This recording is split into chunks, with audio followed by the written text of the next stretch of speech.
सुप्रभात साथियों, problem solver में आप सबों का स्वागत है।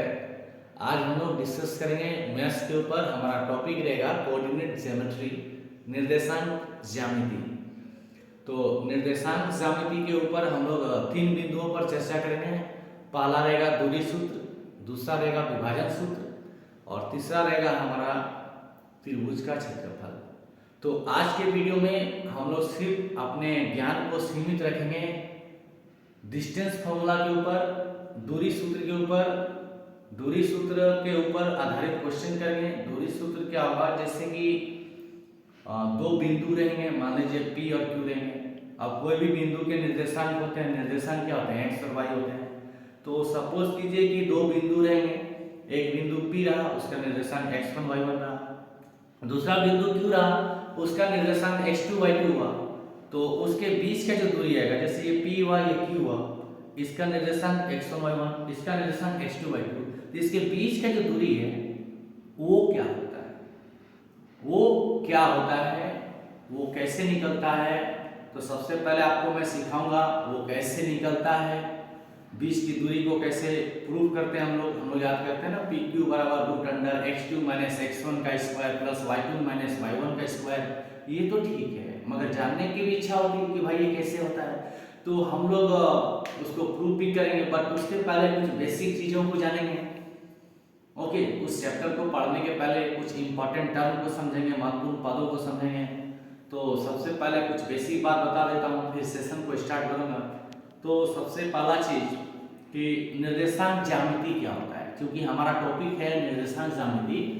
तो सबसे पहला चीज निर्देशांक ज्यामिति क्या होता है। तो निर्देशांक ज्यामिति जो होता है वो एक्चुअल में आकृतियों का, किसी फिगर का ज्यामितीय निरूपण होता है। किसी दिए हुए आकृति का ज्यामितीय निरूपण होता है। जैसे मान लीजिए त्रिभुज है, ओके, इसका हमें क्षेत्रफल निकालना है। तो त्रिभुज का एक तरह का आकृति है, 2D फिगर है, ये दो द्विविमीय आकृति है, तो इसका क्षेत्रफल निकालना है। तो निर्देशांक ज्यामिति यूज होगा यहाँ पे। ओके, मान लीजिए दो बिंदुओं के बीच का दूरी निकालना है। तो दूरी निकालना है तो वो एक रेखा है, रेखा क्या है, आकृति है।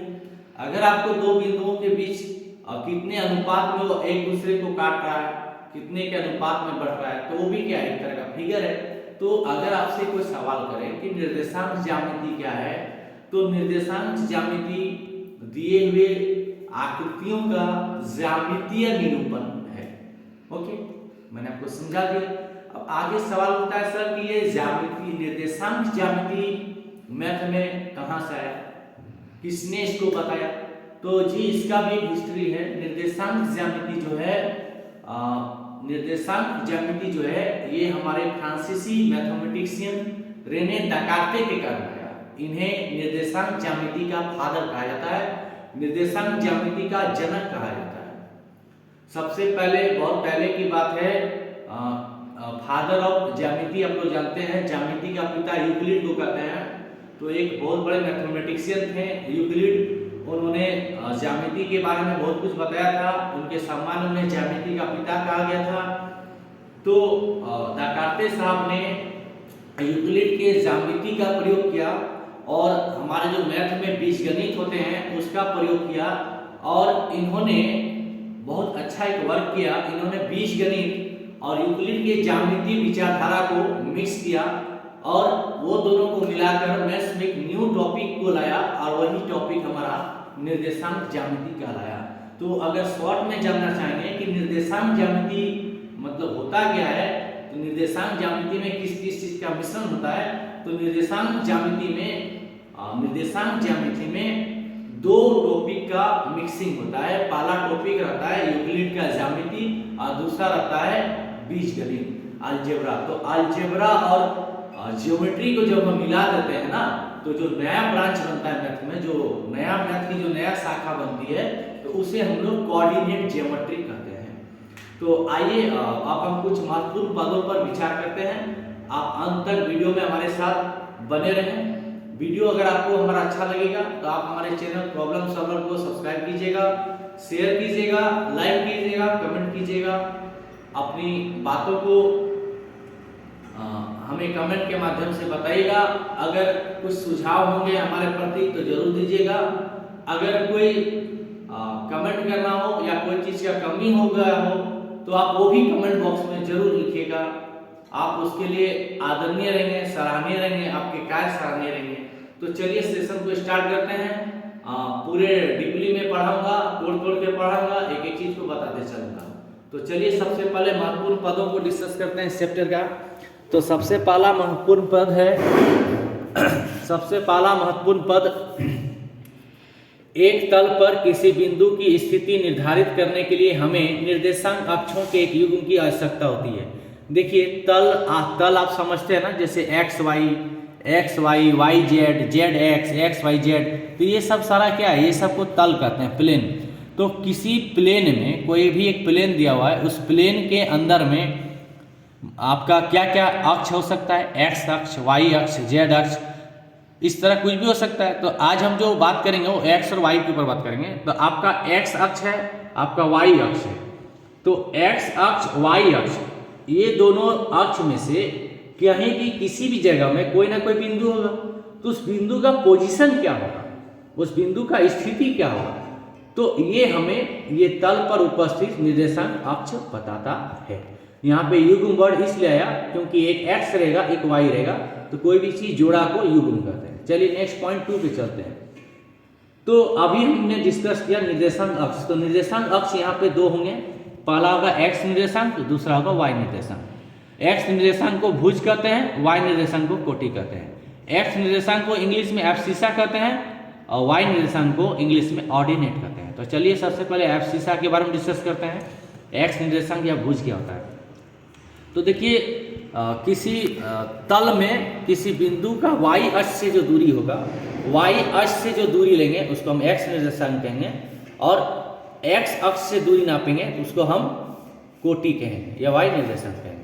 चलिए नेक्स्ट पॉइंट पर, एक्स अक्ष पर स्थित किसी बिंदु का निर्देशांक x0 के रूप में होता है। देखिए कोई भी बिंदु अगर आपका x अक्ष पर है ना, तो उसका y निर्देशांक 0 हो जाता है, उसका y निर्देशांक 0 हो जाता है। हम लोग कोई भी बिंदु को कैसे लिखते हैं, कोई भी बिंदु अगर हमें लिखना है तो हम ऐसे लिखते हैं ना बाबू, pxy। कैसे लिखते हैं कोई बिंदु का निर्देशांक, pxy। तो पहले x लिखते हैं, x का निर्देशांक, फिर y का निर्देशांक। यहाँ पर है x अक्ष पर, इसका मतलब ये है पॉइंट जो है, जो बिंदु जो है वो x के घर में है। तो अगर वो x के घर में है तो y इसमें है ये नहीं है, y इसमें है ये नहीं है, और है ये नहीं का मतलब मैथ में 0 होता है, तो y यहाँ 0 हो जाएगा। तो वही मैंने लिखा है कि x अक्ष पर कोई भी पॉइंट होगा तो उसका जो निर्देशांक होगा वो x0 होगा। इसी तरह y अक्ष पर कोई बिंदु होगा तो उसका निर्देशांक 0y होगा, क्योंकि y अक्ष पर x निर्देशांक 0 हो जाता है। तो y अक्ष पर x 0 हो जाएगा, y रह जाएगा। नेक्स्ट देखिए, आप लोगों ने देखा होगा कि अगर आपका कोई दो चर वाला रेखिक समीकरण है, मैंने दो चर वाले रेखिक समीकरण के ऊपर वीडियो डाला है, आप उसे देख लीजिएगा, आपको डिटेल में समझ में आ जाएगा। तो अगर कोई दो चर वाला रेखिक समीकरण है ax + by + c = 0, तो इसका जब हम लोग ग्राफ खींचते हैं ना, जब इसका हम आलेखीय निरूपण करते हैं तो ग्राफ एक सरल रेखा आती है, ग्राफ एक सरल रेखा आती है। और यहाँ पर दो चर वाले रेखिक समीकरण में मैंने वीडियो में बताया था कि a और b 0 नहीं हो सकता है, क्योंकि a और b 0 हो जाएगा तो यहाँ पर अचर पद रहेगा ही नहीं, सॉरी यहाँ पे चर पद नहीं रहेगा, तो ओनली अचर पद रहेगा। जब अचर पद रहेगा तो फिर ये दो चर वाला रेखिक समीकरण नहीं रहेगा।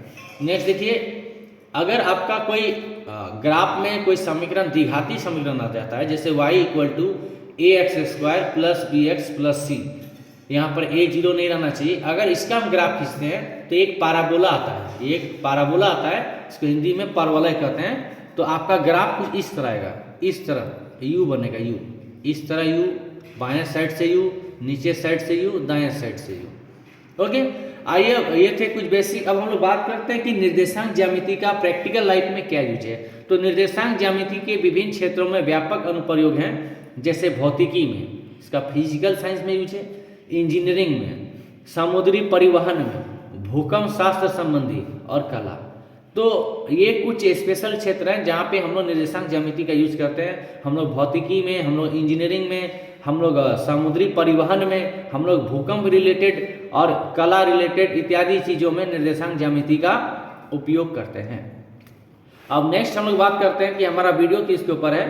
तो हमारा वीडियो जो है निर्देशांक ज्यामिति को 3 बिंदुओं पर आधारित है। पहला हम लोग को पढ़ना है दूरी सूत्र, दूसरा पढ़ना है हम लोग को विभाजन सूत्र, तीसरा पढ़ना है हम लोग को त्रिभुज का क्षेत्रफल। आज हम लोग ओनली दूरी सूत्र तक रहेंगे। अगले वीडियो में मैं विभाजन सूत्र बताऊंगा और उसके अगले वीडियो में मैं त्रिभुज का क्षेत्रफल बताऊंगा। पहले इन लोग का बेसिक समझा देते हैं, फिर हम लोग दूरी सूत्र का प्रूफ देखेंगे, दूरी सूत्र को समझेंगे और उससे रिलेटेड कुछ क्वेश्चन करेंगे। देखिए दूरी सूत्र में हम लोग को क्या पढ़ना होगा, हमारे पास दो बिंदु दिए रहेंगे, उनके निर्देशांक दिए रहेंगे, उनके बीच की दूरी निकालना होगा। विभाजन सूत्र में दो बिंदु दिए रहेंगे, दो बिंदुओं को मिलाकर हम एक रेखाखंड बनाएंगे। इस तरह दो बिंदु रहेंगे, इसका कुछ निर्देशांक होगा, इसका कोई निर्देशांक होगा, दोनों बिंदु को मिलाएंगे, दोनों बिंदु किसी एक बिंदु पर मिल जाएंगे। ओके, तो ये जो बिंदु है ये दोनों बिंदुओं से बने रेखाखंड को किस अनुपात में काटेगा, मतलब PR/RQ कितना के अनुपात में होगा। तो वही मैंने लिखा हुआ है कि विभाजन सूत्र में दिए हुए दो बिंदुओं को मिलाने से बने रेखाखंड को एक दिए गए अनुपात में विभाजित करने वाले बिंदु का निर्देशांक। और लास्ट हमारा जो टॉपिक रहेगा, जब मैं वीडियो बनाऊंगा इसके ऊपर, तो वो हमारा रहेगा त्रिभुज का क्षेत्रफल। उसमें हम लोग क्या सीखेंगे, तीन दिए हुए बिंदुओं से त्रिभुज का क्षेत्रफल जो बनेगा उसका क्षेत्रफल कैसे ज्ञात करेंगे। तो चलिए स्टार्ट करते हैं इस वीडियो का पार्ट 1 दूरी सूत्र। तो देखिए आप पिक्चर को ध्यान से देखिए, यहाँ पर दो अक्ष है हमारे पास, एक एक्स अक्ष एक वाई अक्ष। मैंने आपको भी समझाया था, एक्स अक्ष जो होता है वो क्षैतिज रेखा होता है, वाई अक्ष जो होता है वो ऊर्ध्वाधर रेखा होता है। एक्स अक्ष और वाई अक्ष जहाँ कटते हैं उसे हम लोग मूल बिंदु कहते हैं, उसे हम लोग मूल बिंदु कहते हैं। मूल बिंदु का निर्देशांक 0,0 होता है। इस केस में एक्स भी 0 हो जाता है, वाई भी 0 हो जाता है।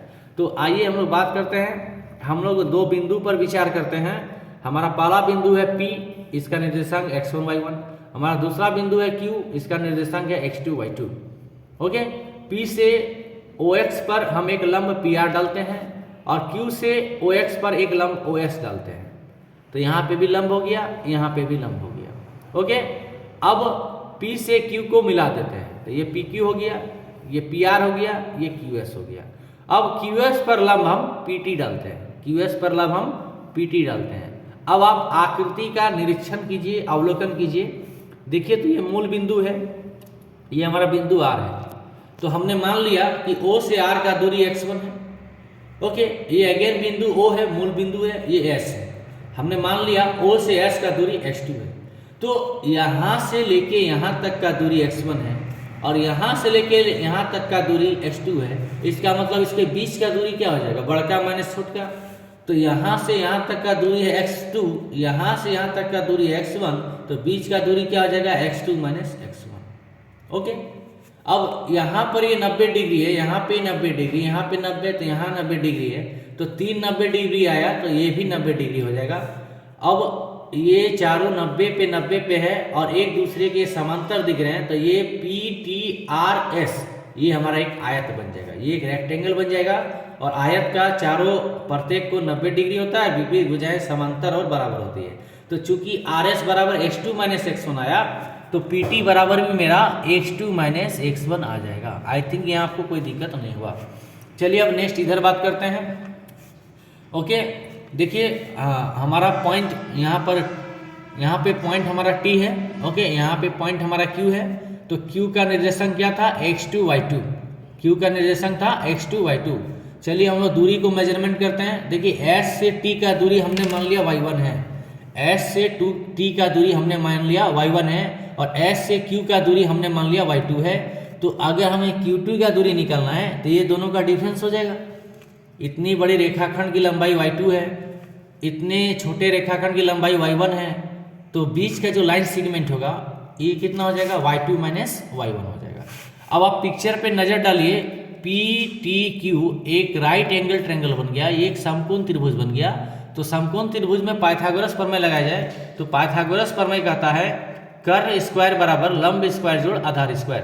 तो पिक्चर में कर्ण स्क्वायर मतलब PQ स्क्वायर, लंब स्क्वायर मतलब QT स्क्वायर और आधार स्क्वायर मतलब PT स्क्वायर। आप वैल्यू को पुट कर दीजिए, PT के जगह में x2 माइनस x1, Q2 के जगह में y2 माइनस y1, स्क्वायर कर दीजिए। चूंकि मुझे PQ निकालना था तो PQ निकालने के लिए वर्गमूल लग जाएगा। तो PQ बराबर आ गया root under x2 minus x1 का square plus y2 minus y1 का स्क्वायर। और यही हमारा दूरी फार्मूला होता है, इसी को हम लोग डिस्टेंस फार्मूला बताते हैं। आई थिंक आप लोगों को कोई दिक्कत नहीं होगा, आप लोगों को समझ में आ गया होगा कि मैथ्स में दूरी सूत्र कैसे निकालते हैं, डिस्टेंस फार्मूला क्यों निकालते हैं। डिस्टेंस फार्मूला का यूज होता है दो दिए हुए बिंदुओं के बीच की दूरी ज्ञात करने में। ओके, अब सवाल एक उठता है मन में, क्या सर आपने जो x2 माइनस x1 लिखा यहाँ पर और ये y2 माइनस y1 लिखा, क्या मैं इसको x1 माइनस x2 और इसको y1 माइनस y2 नहीं लिख सकता हूँ? लिख सकते हैं, जरूर लिख सकते हैं। देखिए हमने लिखा है PQ बराबर root under x1 minus x2 का square plus y1 minus y2 का स्क्वायर। अब यहाँ पे और एक सवाल आ सकता है कि सर यहाँ पर स्क्वायर था तो इसका वर्गमूल निकालने से ये तो प्लस माइनस दोनों आएगा। किसी भी स्क्वायर चीज का स्क्वायर रूट निकालने से आंसर पॉजिटिव भी आता है, नेगेटिव भी आता है, क्योंकि हमने द्विघात समीकरण में पढ़ा था कि कोई भी द्विघाती समीकरण का जो हल होता है, ओके, उसका दो हल होता है। तो एक प्लस में आ रहा है तो एक माइनस में आएगा, एक प्लस आ रहा है एक माइनस आ रहा है। तो इसका जवाब ये है, दूरी को हमेशा धनात्मक लेना चाहिए, दूरी को हम लोग नेगेटिव मेजर नहीं करते हैं, दूरी सदैव ऋणात्मक होती है, इसलिए हम केवल धनात्मक वर्गमूल लेते हैं। ओके, तो आप यहाँ पर माइनस को छोड़ दीजिएगा, आप यहाँ माइनस नहीं लीजिएगा, आप ओनली लीजिएगा PQ बराबर root under x2 minus x1 का square plus y2 minus y1 का होल स्क्वायर। ओके, तो आप इसको अरेंज करके आगे पीछे से भी लिख सकते हैं, कोई फर्क नहीं पड़ेगा। सवाल उठता है कि सर फर्क क्यों नहीं पड़ेगा? इसलिए नहीं पड़ेगा, आप जब यहाँ से माइनस कॉमन निकालिएगा तो ये हो जाएगा x1 माइनस x2 का होल स्क्वायर, यहाँ से माइनस को कॉमन निकालिएगा तो ये होगा y1 माइनस y2 का होल स्क्वायर, माइनस के स्क्वायर प्लस माइनस के स्क्वायर प्लस, तो रिजल्ट आपका आएगा ये। तो आप ये भी याद कर सकते हैं, आप ये भी याद कर सकते हैं। चलिए एक विशेष स्थिति की ओर ध्यान देते हैं। यदि ऐसा हुआ कि Q का निर्देशांक x2 y2 जो है ये आपका मूल बिंदु में आ गया, मतलब मैं आपको ये बोलना चाहता हूँ कि आपका पॉइंट Q यहाँ पर है, इसको उठा के आप यहाँ शिफ्ट कर दीजिए। आप Q को उठा के मूल बिंदु O में ले जाइए, तो Q x2 y2 बराबर हो जाएगा O 0 0, क्योंकि मूल बिंदु का निर्देशांक होता है 0 0, तो x2 हो गया 0, y2 हो गया 0। और आप क्या कीजिए, आपने p x1 y1 जिसे लिया था आप उसे p x y मान लीजिए, आप उसे p x y मान लीजिए। अब ये दोनों चीज को समीकरण A या B में डाल दीजिए, समीकरण A या B में डाल दीजिए। तो देखिए PQ बराबर क्या हो जाएगा PO, क्योंकि Q को O के पास ले आया गया, यानी Q और O संपाती हो गया, Q ही O बन गया है, तो PQ बराबर PO हो गया। PO को हम OP लिख सकते हैं, डिस्टेंस फॉर्मूला लगा दीजिए। x2 को आपने x मान लिया तो ये x हो गया, x1 आपका 0 हो गया तो 0 हो गया, y2 को आपने y मान लिया और y1 आपका यहाँ पे 0 हो गया, तो root under X square plus Y square. तो आपको कभी भी किसी भी क्वेश्चन में अगर बोला जाए मूल बिंदु से दूरी ज्ञात करें तो यही आपका शॉर्ट ट्रिक हो जाएगा, root under X square plus Y square, root under X square plus Y square. तो हमारा थ्योरी सेक्शन यहाँ खत्म हुआ। अब हम लोग साधित उदाहरण की ओर चलते हैं। कुछ मैंने एग्जाम्पल सॉल्व किए आप लोगों के लिए, ये आप लोगों के लिए एग्जाम्पल के तौर पे है।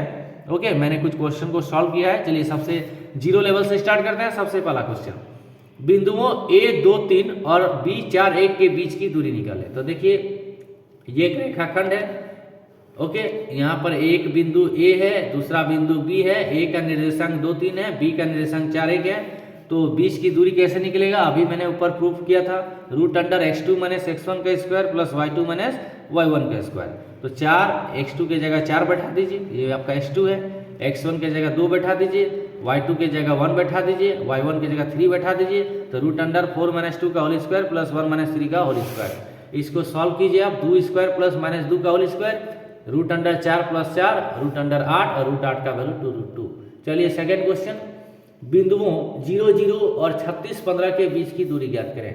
आप ध्यान दीजिए, दिए हुए बिंदुओं में से एक बिंदु मूल बिंदु है, क्योंकि इसका निर्देशांक 0 0 है। तो मैंने अभी आपको ड्राइव करके दिखाया यहाँ पर कि मूल बिंदु का निर्देशांक दिया रहे और उसके साथ कोई बिंदु दिया रहे तो उसका बीच की दूरी का डायरेक्ट फॉर्मूला हो जाता है root under X square plus Y square. तो ये आपका 0 0 है, ये आपका 36 15 है, तो आपको OP निकालना है, तो root under X square plus Y square. तो 36 का स्क्वायर निकालिए, 15 का स्क्वायर निकालिए, जोड़ दीजिए, ये आता है 15 21, 15 21 का वर्गमूल 39। Question 2 completed. नेक्स्ट क्वेश्चन बढ़िए, एक्स अक्ष पर वह बिंदु ज्ञात करें जो 2 -5 और -2 9 से समदूरस्थ है।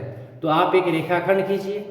ओके, रेखाखंड का नाम AB रखिए। देखिए मैंने यहाँ रखा इस तरह। आपका पहला बिंदु क्या है 2 -5, तो A हो गया 2 -5। दूसरा बिंदु क्या है -2 9, तो आपका B हो गया -2 9।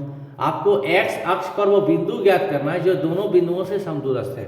देखिए समदूरस्थ का मतलब होता है समान दूरी में होना।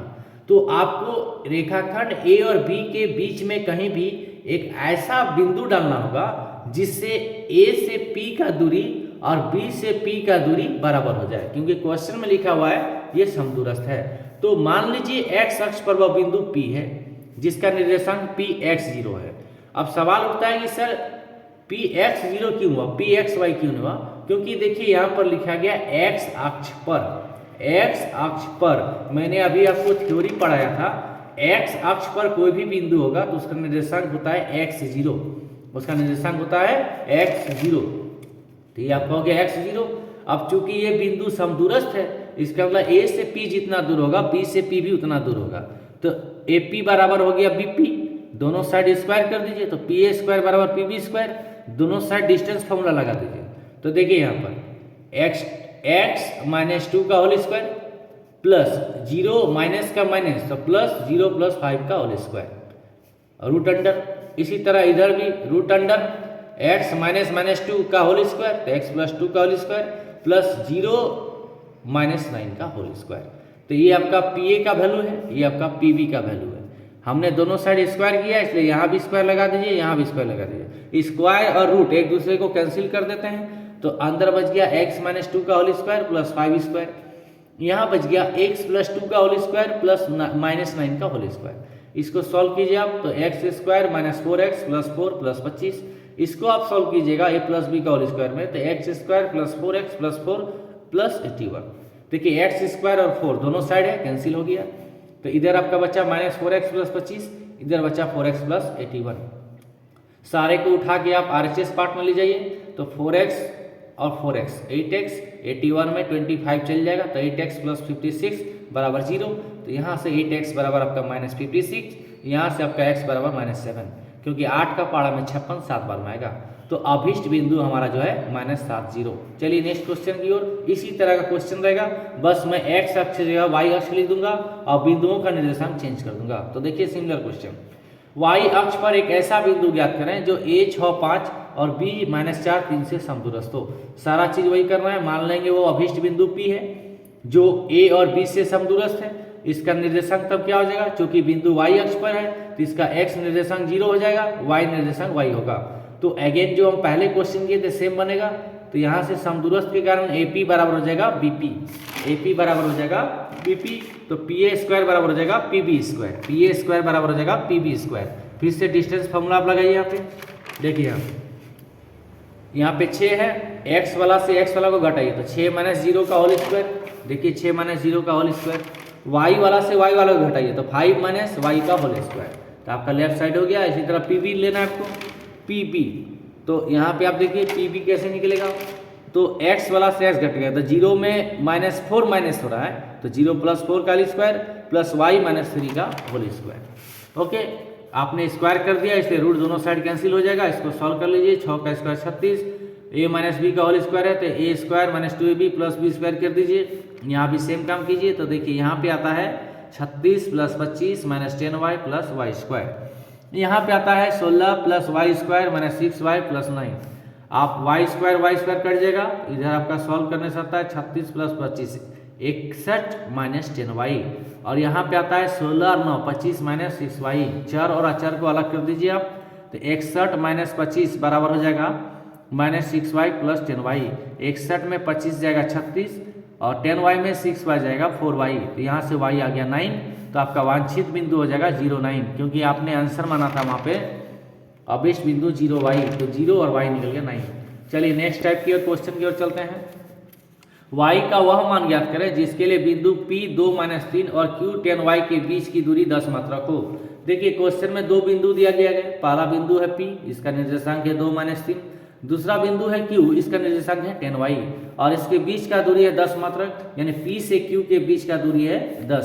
तो कुछ मत कीजिए, PQ आपको दिया गया है 10 मात्रक, PQ क्या होगा, root under x2 minus x1 का square plus y2 minus y1 का होल स्क्वायर बराबर 10। ओके, तो x2 माइनस x दोनों साइड है वर्क कर दीजिए आप, तो रूट हट जाएगा तो x2 माइनस x1 का square plus y2 minus y1 का स्क्वायर बराबर 10 स्क्वायर बराबर होता है 100। x2 का वैल्यू आपका कितना है 10 रख दीजिए, x1 कितना है आपका 2 रख दीजिए, y2 कितना है y रख दीजिए, y1 कितना है माइनस 3 रख दीजिए। तो ये आ जाएगा 10 माइनस 2 का whole square plus y plus 3 का होल स्क्वायर बराबर 100। तो ये हो गया 8 स्क्वायर प्लस y प्लस 3 का होल स्क्वायर बराबर 100। तो y प्लस 3 का होल स्क्वायर बराबर 100 माइनस 8 स्क्वायर बराबर आएगा 36, और 36 को हम लोग लिख सकते हैं प्लस 6 का स्क्वायर या माइनस 6 का होल स्क्वायर। तो इसको सॉल्व करने से स्क्वायर स्क्वायर कट गया, तो y प्लस 3 आ गया हमारा प्लस माइनस 6, y प्लस 3 बराबर आ गया प्लस माइनस 6। इसका मतलब y प्लस 3 या तो प्लस 6 के बराबर होगा या y प्लस 3 माइनस 6 के बराबर होगा। यदि y प्लस 3 हमारा प्लस 6 के बराबर हो जाएगा तो y बराबर 3 आंसर हो जाएगा, और यदि मेरा y प्लस 3 बराबर माइनस 6 होगा तो y बराबर माइनस 6 माइनस 2 माइनस 9 आंसर होगा। तो इस क्वेश्चन के दो आंसर पॉसिबल है। तो y का दो संभवतः मान जो है वो 3 और माइनस 9 है, जिसके लिए बिंदु P और Q के बीच का दूरी 10 मात्रक होगा। चलिए नेक्स्ट क्वेश्चन और अलग टाइप का फिर से नेक्स्ट क्वेश्चन देखिए। निर्धारित करें कि क्या बिंदु 1, 5, 2, 3 और -2, -11 संरेखी हैं। देखिए संरेखी का मतलब होता है बिंदुओं का एक ही रेखा में आ जाना। तो हमें चेक करना है क्या तीनों बिंदु एक लाइन से होकर गुजरते हैं। तो आइए चेक करते हैं। हम पहला बिंदु को A मान लेते हैं, A1 5, दूसरा बिंदु को ले लेते हैं B2 3 और तीसरा को ले लेते हैं C -2 -11। सबसे पहले हम AB निकालते हैं। AB डिस्टेंस फार्मूला से 2 - 1 का स्क्वायर प्लस 3 - 5 का होल स्क्वायर, इसको सॉल्व करने से आया √5। सिमिलरली हम BC निकालते हैं डिस्टेंस फार्मूला अगेन लगा के, तो 2 + 2 का होल स्क्वायर प्लस 3 + 11 का होल स्क्वायर, इसको सॉल्व करने से आपका रिजल्ट आता है। अंतिम स्टेप आ रहा है आपका 2 √53। ओके नेक्स्ट AB निकाला आपने, BC निकाला, अब AC निकालिए। आप AC निकालिए, यहाँ पे AC निकालिए तो 1 - का -2, 1 + 2 का होल स्क्वायर प्लस 5 - का माइनस प्लस 11 का होल स्क्वायर, इसको आप सॉल्व कीजिए, ये आ रहा है √265। देखिए संरेखी मतलब होता है बिंदुओं का एक ही रेखा में होना, और यदि 3 बिंदु दिए हुए हैं और उसको अगर संरेखी चेक करना है तो उसका तरीका ये होता है कि 3 बिंदुओं से जो भी रेखाखंड बनता है वो आप 3 रेखाखंड निकालिए, 3 रेखाखंड में से किन्हीं 2 को जोड़िए, किन्हीं भी 2 का जोड़ अगर तीसरे के बराबर आ जाता है तो संरेखी होगा, नहीं आता है तो नहीं होगा। तो चलिए हम 2 छोटा वैल्यू को ऐड करते हैं, पहला √5 और 2 √53। तो AB जोड़ BC बराबर √5 जोड़ 2 √53। ओके, और ये जो है ये √265 के बराबर नहीं आएगा जो कि AC है। इसका मतलब AB जोड़ BC को जोड़ने से AC के बराबर नहीं आया, इसका मतलब ABC संरेखी नहीं है, यानी हमारा मान्यता गलत है कि ये संरेखी है। चलिए नेक्स्ट क्वेश्चन इसी तरह का क्वेश्चन है। देखिए निर्धारित करें कि क्या बिंदु A31, B64 और C86 संरेखी है। सेम काम कीजिए, A31, B64, C86 एक रेखाखंड खींच के ये 3 बिंदु को दर्शा दीजिए। आप पहले AB निकालिए। AB क्या होगा, रूट अंडर, आपको AB निकालना है ना, तो रूट अंडर x कोऑर्डिनेट का difference square plus y coordinate का डिफरेंस स्क्वायर। तो देखिए 6 - 3 का होल स्क्वायर प्लस 4 - 1 का होल स्क्वायर, इसको रूट अंडर सॉल्व कीजिए, आपको स्टेप आ रहा है 3 √2। इसी तरह आप एक बार BC निकालिए। BC निकालिएगा तो 8 - 6 का होल स्क्वायर प्लस 6 - 4 का होल स्क्वायर, ये रूट अंडर ओवर रहेगा, इसको सॉल्व करने से आपका आ रहा है 2 √2। अब आप एक बार AC निकालिए। AC निकालने से आएगा रूट अंडर 8 - 3 का होल स्क्वायर प्लस 6 - 1 का होल स्क्वायर, इसको सॉल्व करने से आपका रिजल्ट आ रहा है 5 √2। आप दोनों छोटा वैल्यू को जोड़ दीजिए, तो एक छोटा वैल्यू है 3 √2, एक है 2 √2, तो दोनों को जोड़िए। आप AB जोड़ BC निकालिए, तो AB जोड़ BC निकालने से आता है आपका 3 √2 प्लस 2 √2 मतलब 5 √2। 5 √2 का मतलब हो गया AC। देखिए 2 रेखाखंड को जोड़ने से तीसरे रेखाखंड के बराबर आ जा रहा है, इसका मतलब ABC तीनों एक ही रेखाखंड में स्थित है और तीनों का तीनों बिंदु संरेखी है। तो देखिए ये दोनों एक ही टाइप के क्वेश्चन थे, एक में संरेखी नहीं आया, एक में आ गया। चलिए नेक्स्ट टाइप के क्वेश्चन की ओर चलते हैं। यदि Q01 बिंदुओं P - 3 और R X6 से समदूरस्थ है तो X का मान ज्ञात करें, साथ ही साथ दूरियां QR और PR भी ज्ञात करें। देखिए आपका बिंदु है P - 3, यहाँ लिख दीजिए। नेक्स्ट बिंदु है आपका R X6, इसको यहाँ पे लिख दीजिए। ओके, ये दोनों बिंदुओं के बीच में आप Q01 को डालिए। क्यों?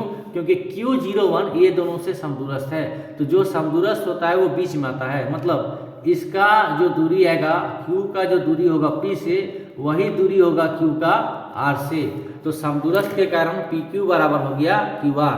दोनों साइड स्क्वायर कर दीजिए तो PQ स्क्वायर बराबर QR का स्क्वायर। ओके, रूट हट जाएगा दोनों साइड से, डिस्टेंस फॉर्मूला लगाइए, तो 5 माइनस 0 का स्क्वायर प्लस माइनस 3 माइनस 1 का स्क्वायर बराबर x माइनस 0 का स्क्वायर प्लस 6 माइनस 1 का स्क्वायर। इसको सॉल्व करने से देखिए आपका x आ रहा है एक बार 4, एक बार आ रहा है -4। तो आपका x का यहाँ पे दो संभव आंसर है, आप इसको सॉल्व कर देखिएगा। ये आपका आ रहा है x बराबर 4, दूसरा आ रहा है x बराबर -4। तो x का दो संभव वैल्यू हो गया। अब आपको QR और PR निकालना है। तो QR बराबर क्या होगा, रूट अंडर x माइनस 0 का स्क्वायर, देखिए यहाँ पे x माइनस 0 का स्क्वायर प्लस 6 माइनस y का स्क्वायर, रूट अंडर में रहेगा ये। तो root under x square plus 5 square, x यदि आप 4 लेते हैं तो 4 स्क्वायर प्लस 5 स्क्वायर, तो रिजल्ट आया रूट 41। इसी तरह आप एक बार x माइनस 4 बैठा दीजिए यहाँ पे सेम रिजल्ट में, तो -4 का स्क्वायर प्लस 5 का स्क्वायर, ये भी अगेन रूट 41। अब आप x का वैल्यू फिर से 4 रखिए, दूरी क्या निकालना है, PR। तो PR बराबर क्या होगा, देख लीजिए आप एक बार फिगर में, PR तो रूट अंडर x माइनस 5 का होल स्क्वायर जी, और 6 माइनस 3, तो यानी 6 प्लस 3 का होल स्क्वायर। इसका सॉल्व कीजिए तो यार x माइनस 5 का होल स्क्वायर प्लस 9 स्क्वायर। अब यहाँ पे दो केस बनता है हमारा, एक बार x 4 लेंगे, एक बार -4 लेंगे। तो सपोज x हम 4 लिए हैं, तो x को यहाँ 4 रखिए, 4 माइनस 5 का होल स्क्वायर प्लस 81, तो ये -1 का होल स्क्वायर प्लस 81, तो यह है रूट 82। यदि हम x बराबर -4 रख देते हैं इस जगह पर, तो देखिए रिजल्ट क्या आता है, -4 माइनस 5 का होल स्क्वायर प्लस 9 स्क्वायर, -9 का whole square plus 9 square, 81 plus 81, root under 2 into 81, 9 root 2। चलिए नेक्स्ट इसी तरह आगे बढ़ते हैं हम लोग। ओके, हमारा नेक्स्ट सवाल, नेक्स्ट टाइप, x और y में एक ऐसा संबंध ज्ञात करें कि बिंदु x y बिंदुओं 3 6 और -3 4 से समदूरस्थ हो।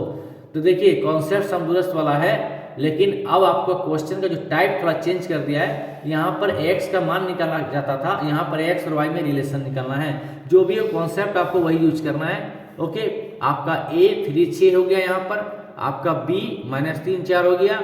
आपको x और y में रिलेशन चाहिए कि बिंदु x y जो है ये समदूरस्थ होना चाहिए। मैंने आपको ही बताया कि जो भी चीज समदूरस्थ होता है वो दिए हुए दो बिंदुओं के बीच में आता है। तो आपका अभिष्ट बिंदु जो दोनों के बीच में आएगा वो PXY है। तो समदूरस्थ होने के कारण फिगर को आप देखिए AP बराबर BP हो जाएगा। दोनों साइड स्क्वायर कर दीजिए, रूट हट जाएगा और डिस्टेंस फॉर्मूला लगा दीजिए, x माइनस 3 का whole square plus y minus 6 का होल स्क्वायर। तो इधर से हो जाएगा x प्लस 3 का whole square plus y minus 4 का होल स्क्वायर। इसको आप सॉल्व कीजिए, x माइनस 3 का होल स्क्वायर, इसको आप इधर ले माइनस x प्लस 3 का होल स्क्वायर बराबर y माइनस 4 स्क्वायर को दायां से हटाने दीजिए और y माइनस 6 का होल स्क्वायर को बायां से उठा के दायां ले जाइए। अब देखिए a square minus b square, तो एक बार जोड़ दीजिए, एक बार तोड़ दीजिए।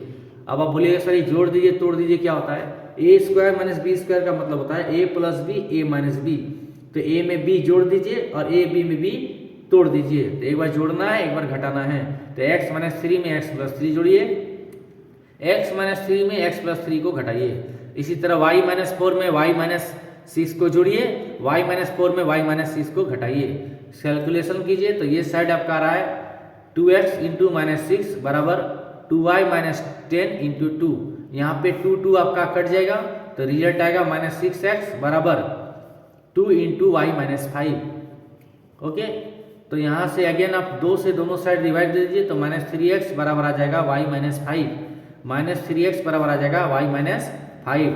अब माइनस 3x y को आप लेफ्ट साइड ले जाइए तो माइनस 3x माइनस वाई बराबर हो जाएगा माइनस 5। ओके, दोनों साइड आप माइनस से मल्टीप्लाई कर दीजिए तो माइनस 3x बन जाएगा प्लस 3x, माइनस y बन जाएगा प्लस y, माइनस 5 बन जाएगा प्लस 5। अब 5 को आप लेफ्ट साइड ले आइए तो 3x प्लस वाई माइनस 5 बराबर 0।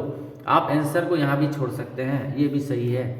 तो आपको x और y में संबंध पूछा था तो x और y में संबंध यहाँ पे आ गया। चलिए नेक्स्ट टाइप और नेक्स्ट क्वेश्चन, जांच करें क्या बिंदु 5 माइनस 2 6 4 और 7 माइनस 2 एक समद्विबाहु त्रिभुज के शीर्ष हैं। तो चलिए 3 बिंदु ले लेते हैं, a 5 minus 2, b 6 4, c 7 minus 2। सबसे पहले a b निकालते हैं, a b तो रूट अंडर 6 माइनस 5 का होल स्क्वायर प्लस 4 प्लस 2 का होल स्क्वायर। इसको सॉल्व करने से है रूट 37। नेक्स्ट निकालते हैं bc, नेक्स्ट निकालते हैं bc तो रूट अंडर 7 माइनस 6 का whole square plus minus 2 minus 4 का होल स्क्वायर, ये भी है रूट 37।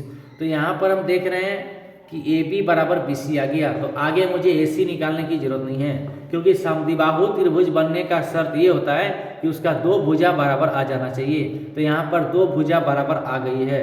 यहाँ पर ए बी बराबर बी सी आ गया है, ए बी बराबर बी सी आ गया है। किसी भी त्रिभुज का अगर दो भुजा बराबर आ जाएगा तो उसे हम समद्विबाहु त्रिभुज कहते हैं। तो ये था आपका ए 5 - 2, ओके। नेक्स्ट बी था 6 4, यहाँ पे 6 4, और नेक्स्ट सी था यहाँ पे 7 - 2। इसके बीच का दूरी ए बी कितना आया था, √37, और बी सी भी कितना आया, √37। तो दोनों के बीच का दूरी जो है, ए से बी का दूरी जो आ रहा है वही सी से बी का दूरी आ रहा है। बी ए बी और बी सी दोनों बराबर आ रहा है, तो किसी भी त्रिभुज में दो भुजा बराबर आएगा तो वो समद्विबाहु त्रिभुज होगा। अतः चूंकि ए बी बराबर बी सी आया, इसलिए ए बी और सी एक समद्विबाहु त्रिभुज के शीर्ष है। देख लीजिए पिक्चर मैंने यहाँ बताया आपको, ये आपका ए है, ये आपका बी है, ये आपका सी है, ओके। बिंदु का निर्देशांक रख दीजिए। आपका ए बी जो आया था वो आया था √37, तो ये आपका आएगा √37, ओके। आपका जो बी सी आया था वो भी आया था √37, ओके।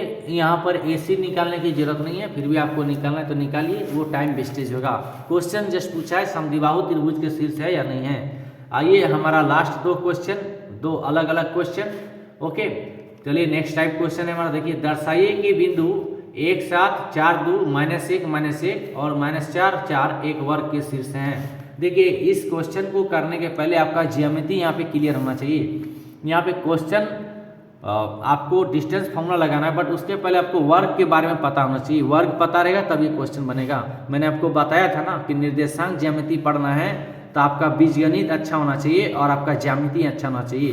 देखिए सारे जगह बीजगणित ही प्रयोग हो रहा है ना, a + a - b का होल स्क्वायर, a² - b², ये सब क्या है, सारा का सारा बीजगणित है। और सारे क्वेश्चन को बनाने में देखिए फिगर का यूज हो रहा है, तो ये ज्यामिति है। तो सेम चीज यहाँ भी आपको करना है। सबसे पहले आपको वर्ग के बारे में जानना है। देखिए वर्ग किसे कहते हैं, मैंने आपको की कॉन्सेप्ट लिख दिया है। इस क्वेश्चन को बनाने के लिए जो मुख्य सिद्धांत यूज होगा वो मैंने यहाँ लिख दिया, की कॉन्सेप्ट। वर्ग की सभी भुजाएं बराबर होती है, दोनों विकर्ण बराबर होते हैं। तो अगर हमें इस क्वेश्चन को प्रूव करना है कि 1 7 4 2 -1 -1 और -4 4 एक वर्ग का शीर्ष है, तो हमें यह दिखाना पड़ेगा कि इसका चारों भुजा बराबर आएगा, चारों रेखाखंड का मान बराबर आएगा, और इस आकृति से जो चतुर्भुज बनेगा उसके बीच का विकर्ण बराबर आएगा। मतलब कुछ इस तरह आएगा, ये चारों का चारों बराबर आ जाएगा और ये बराबर आएगा, ओके। मतलब इसको आप अगर ए लेंगे, बी लेंगे, सी लेंगे, डी लेंगे, तो आपका A B B C D C A D बराबर आएगा, और ये जो आपका है ना विकर्ण ए सी और बी डी बराबर आएगा। तो देखते हैं ये 6 चीज पे विचार करते हैं। तो चलिए ए हो गया 1 7, बी हो गया 4 2, सी हो गया -1 -1, डी हो गया -4 -4। सबसे पहले आप ए बी निकालिए। ए बी क्या होगा, √1 - 4 का होल स्क्वायर प्लस 7 - 2 का होल स्क्वायर। इसको सॉल्विंग करने से आपको मिलता है 9 + 25 का रूट √34। बी सी निकालिए √4 + 1 का होल स्क्वायर और प्लस यहाँ से 2 + 1 का होल स्क्वायर, ये भी आ रहा है √34। नेक्स्ट आप सी डी निकालिए √-1 + 4 का स्क्वायर प्लस -1 - 4 का होल स्क्वायर, तो ये आपका आ रहा है √9 + 25 √34। नेक्स्ट डी ए निकालिए आप √1 + 4 का स्क्वायर प्लस 7 - 4 का होल स्क्वायर, तो यही आकर √34। तो चारों का चारों भुजा बराबर आ गया ना आपका। लेकिन अभी भी आप आंसर वर्ग नहीं दे सकते हैं। अब आपको चेक करना होगा विकर्ण बराबर है नहीं। तो विकर्ण चेक किया जाए, विकर्ण, तो विकर्ण हमारा पिक्चर में क्या बन रहा है, ए सी, यानी हमको ए सी निकालना होगा। तो ए और सी के बीच का दूरी निकालिए। देखिए सारे क्वेश्चन में दूरी सूत्री लगा रहा हूँ, वही √(x2 - x1) का स्क्वायर प्लस y2 - y1 का होल स्क्वायर। तो आप ए सी निकालिए, तो √(1 + 1 का होल स्क्वायर प्लस 7 + 1 का होल स्क्वायर, ये आ रहा आपका √68। अब आप इधर से देखिए विकर्ण आ रहा है बी डी, तो एक बार बी डी निकालिए। √b से आपको डी निकालना है, तो √4 + 4 का होल स्क्वायर प्लस 2 - 4 का होल स्क्वायर, ये आपका √68 आ रहा है। तो मैंने जो की कॉन्सेप्ट लिखा था कि वर्ग तभी होगा जब सारा भुजा बराबर होगा, दोनों विकर्ण बराबर होगा, तो वो की कॉन्सेप्ट यहाँ पर लागू हो रहा है। देखिए यहाँ चारों का चारों भुजा √34 के बराबर आ गया और दोनों का दोनों विकर्ण √68 के बराबर आ गया। तो चूंकि ए बी बराबर बी सी बराबर सी डी बराबर डी आया और विकर्ण ए सी बराबर बी डी आया, अतः दिया हुआ चतुर्भुज ए बी सी डी एक वर्ग है। आइए वीडियो का आज का लास्ट क्वेश्चन, क्या बिंदु 3 2 -2 -3 और 2 3 एक त्रिभुज बनाते हैं? यदि हाँ तो बताइए कि किस प्रकार का त्रिभुज बनता है। तो चलिए हम लोग चेक करते हैं। तो मान लेते हैं ये तीनों बिंदु जो हैं वो पी क्यू आर हैं, जिसके निर्देशांक हैं पी का निर्देशांक 3 2, क्यू का -2 -3 और आर का 2 3। तो सबसे पहले पी से क्यू का बीच का दूरी निकालिए। पी क्यू बराबर √3 + 2 का स्क्वायर +2 + 3 का होल स्क्वायर। तो इसका सॉल्विंग आता है √50 और ये 7.07 के लगभग आता है। नेक्स्ट निकालिए आप क्यू आर, क्यू से आर के बीच का दूरी, तो √2 -2 का होल स्क्वायर +-3 -3 का होल स्क्वायर। तो ये आपका आता है √52 7.21 के आसपास। नेक्स्ट आप पी आर निकालिए, पी से आर का दूरी, तो √3 - 3 का होल स्क्वायर +2 - 3 का होल स्क्वायर। तो ये आपका रहा √2, इसका वैल्यू लगभग 1.41। अब देखिए इस क्वेश्चन को बनाने के लिए आपका जो की कॉन्सेप्ट होगा यहाँ बोला गया क्या ये तीनों बिंदु एक त्रिभुज बनाते हैं। तो कोई भी 3 बिंदु से मिलकर त्रिभुज तभी बन सकता है जब किसी भी 2 रेखाखंड का योग तीसरे रेखाखंड के बराबर आ जाए। किसी भी त्रिभुज में किन्हीं भी 2 भुजाओं का योग तीसरी भुजा से अधिक होता है। तो चलिए देखते हैं, पहला 2 भुजा ले लेते हैं PQ और QR। तो PQ + QR, तो PQ + QR लीजिए आप, तो 7.07 7.21 ये 14.28 आ रहा है और ये आपका PR से बड़ा हो जा रहा है, तो ये तो सही आ रहा है। इसी तरह PQ जोड़ PR निकालिए। PQ को आप QR साथ लिए थे ना, अब PQ को PR के साथ लीजिए। तो PQ जोड़ PR कीजिएगा तो 7.07 + 1.41 ये 8.48 आ रहा है और 8.418 जो बचा क्या QR, इससे तो बड़ा जा रहा है। इसी तरह QR जोड़ PR लीजिएगा आप, QR जोड़ PR यानी 8.62 आ रहा है जोड़ने से। तो जो साइड बच गया, तो साइड आपका कौन बच जा रहा है 7.07, तो इससे बड़ा है। तो यहाँ पे हम देख रहे हैं हर बार 2 भुजा को जोड़ने से तीसरी भुजा से बड़ा जा रहा है। हमने 3 बार ट्रायल किया, तीनों ट्रायल ही पॉसिबल है यहाँ पर। तीनों ट्रायल में हर बार 2 को जोड़ने से किसी तीसरे से बड़ा आ जा रहा है। अतः यहाँ पर की कॉन्सेप्ट लागू हो रहा है। तो हम लोग कह सकते हैं कि दिए हुए बिंदु 3 2 -2 -3 और 2 3 एक त्रिभुज बनाते हैं। आगे हमारा क्वेश्चन पूछा गया था, अगर ये त्रिभुज बन जाएगा तो आपको बताना होगा ये किस तरह का त्रिभुज बनेगा। तो देखिए यहाँ पर तीनों भुजा का वैल्यू अलग अलग आ रहा है, तो ये एक विषमबाहु त्रिभुज बनेगा, या एक विषमबाहु त्रिभुज बनेगा, स्केलिन ट्रायंगल बनेगा। अब विषमबाहु में कौन टाइप होगा, तो चलिए चेक करते हैं। अब हम क्या करते हैं, अपने मन से तीनों भुजाओं का स्क्वायर निकालते हैं। तो चलिए PQ का स्क्वायर निकालते हैं, √50 का स्क्वायर 50, QR का स्क्वायर निकालते हैं, √52 का स्क्वायर 52, PR का स्क्वायर निकालते हैं, √2 का स्क्वायर 2। अब हम किसी भी 2 छोटे वैल्यू को जोड़ते हैं। तो छोटा हमारे पास 50 और 2 है, तो 50 मतलब है PQ स्क्वायर और 2 मीन्स है PR स्क्वायर। तो PQ स्क्वायर + PR स्क्वायर, इसको जब हम निकालते हैं तो ये हमारा आता है 52 और 52 हमारा पर QR स्क्वायर के बराबर आ रहा है। तो इसका मतलब ये विषमबाहु त्रिभुज का एक अलग प्रकार चला जाएगा, ये समकोण त्रिभुज होगा। क्यों होगा, क्योंकि समकोण त्रिभुज में किसी भी 2 भुजाओं का स्क्वायर करके जोड़ने से वो जो बची हुई भुजा है उसके स्क्वायर के बराबर आ जाता है। तो पाइथागोरस प्रमेय के विलोम से PQR एक समकोण त्रिभुज आ रहा है। तो यहाँ पे क्वेश्चन पूछा गया था किस प्रकार का त्रिभुज बनता है, तो यह एक विषमबाहु त्रिभुज बनता है, विषमबाहु समकोण बनता है। विषमबाहु इसलिए बनता है क्योंकि तीनों का तीनों भुजा का अलग अलग मान आता है, और समकोण इसलिए बनता है क्योंकि इसमें 2 भुजाओं के वर्गों का योग करने से तीसरी भुजा के वर्ग का बराबरी मिल जाता है, इसलिए यह एक समकोण त्रिभुज है। और पाइथागोरस प्रमेय में यही बताया गया था कि अगर किसी त्रिभुज का 2 भुजा का स्क्वायर करके जोड़ दिया जाए, अगर वह किसी तीसरी भुजा के स्क्वायर के बराबर आता है तो वह आपका एक समकोण त्रिभुज होगा। और इस केस में आपका QPR एक समकोण त्रिभुज होगा, क्योंकि यहाँ पे सबसे बड़ी भुजा QR दिख रही है, इसलिए QR के ऑपोजिट वाला एंगल जो होगा वही समकोण होगा, यानी यहाँ पर P पर 90 डिग्री बनेगा। इस प्रकार QPR एक समकोण त्रिभुज होगा। ओके, तो आज का वीडियो यहीं तक। हम लोग अगले वीडियो में बात करेंगे कोऑर्डिनेट ज्योमेट्री के ही ऊपर, बट हमारा पार्ट 2 रहेगा, वहाँ पर हम लोग फुल्ली कंसंट्रेट करेंगे विभाजन सूत्र के ऊपर। उस पर हम लोग पढ़ेंगे कि 2 दिए हुए बिंदुओं से जो रेखाखंड बनता है, उस रेखाखंड के बीच में कहीं भी कोई बिंदु डाल देने से उस बिंदु के कारण वो रेखाखंड कैसे विभाजित हो जाता है। तो ये हम लोग अगले क्लास में सीखेंगे।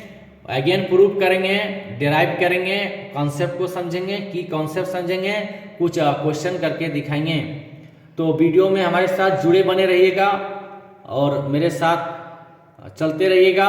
वीडियो अगर हमारा आपको अच्छा लगता है तो आप हमारे इस चैनल प्रॉब्लम सॉल्वर को प्लीज़ सब्सक्राइब कर लीजिए, अपने साथियों से शेयर करें, लाइक करें, कमेंट करें, अपनी राय हमें कमेंट बॉक्स में दें। Okay, thanks for watching.